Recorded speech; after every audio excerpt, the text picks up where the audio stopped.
Why don't you tell us about the amazing new article that you put out today? It's incredible. Well, it's titled, the political division is a hysterical charade maintained by a corporate press, and that pretty much sums up what it's about.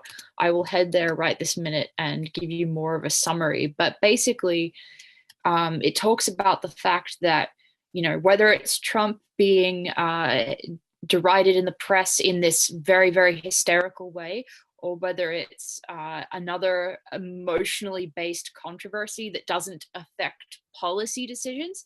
Basically, it's trying to point out that the reality is that America is governed in a plutocratic way, and that's government by the wealthy, and that because of this, because the minority of individuals that actually control policy decisions know that they have to basically keep the populace that they are taking advantage of distracted, and they have to deflect the emotions that come up from that on a mass scale. So they have to distract and manipulate, and it's a similar dynamic really to like an emotionally abusive relationship. It's like it's gaslighting, it's deflection, it's distraction.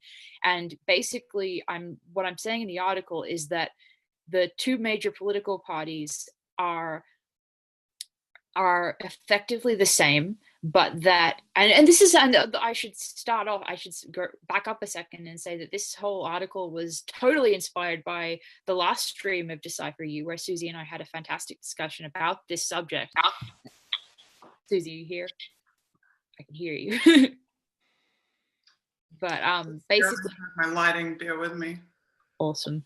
But basically, it's just saying that it's a big topic, but basically that the division between the two parties is an illusion, and it's an illusion that benefits the plutocrats because both parties are effectively the same. They're the same on Yemen. Obama and Trump have both pursued the same policy in Yemen.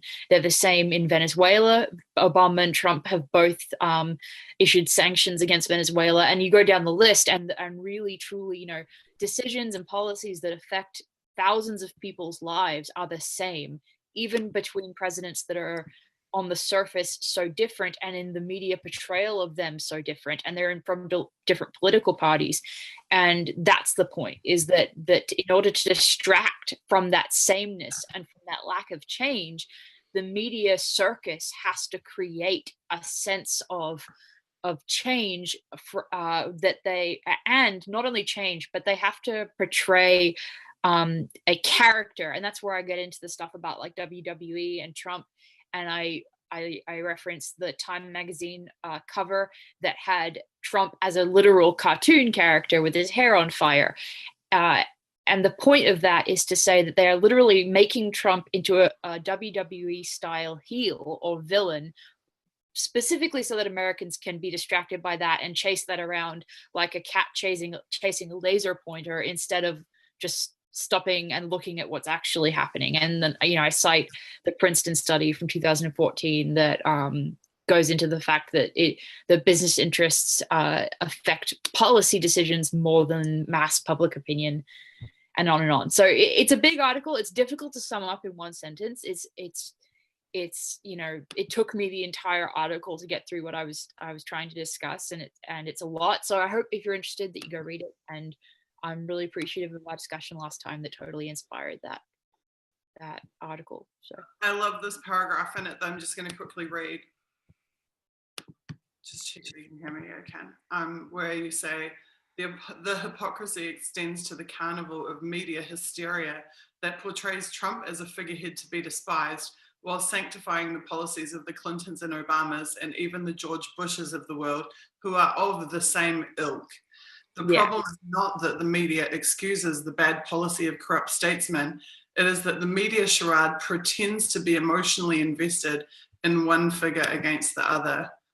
Exactly. I thought that was classic, because that's exactly what they're doing. They're trying to play on the emotions of the public to make it that there's a good guy and there's a bad guy. And therefore you're on the good team or you're on the bad team, when the so-called good guy and bad guy are on the same team against everyone else. Absolutely. and that's the same, and that's why they have to invest. I mean, that's why it's so ironic but perfect, as you said last time, that our president is a reality TV star, because he's fitting the role of the villain or the wrestling heel, or whatever term you want to use. He's fitting that persona perfectly. He's doing it, and that's why, in my opinion, that's one of the things I say in the article, is that the reality is that the media behind the scenes, those people don't hate Trump. He's one of them. That's something that I think people on either side get caught up in, is, oh, the media hates Trump.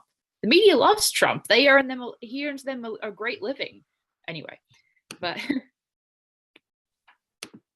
yeah, you're spot on. It's a fantastic article, and it really reminded me of Glenn Greenwald's work. Thank you so much. It's so much in that same vein. I mean, it's not, I don't think so at all, but thank you so much. That's a huge compliment, and I appreciate it a lot. He's been one of the few journalists to consistently point out that it is perfectly sane and reasonable and rational to despise both Trump and Clinton. Yeah. Well, and just to see them as the same class of, and that's the reality. They're all plutocrats. So bingo. It's a class anyway. war. It's a class war, and we are not in their class. Yeah, very true.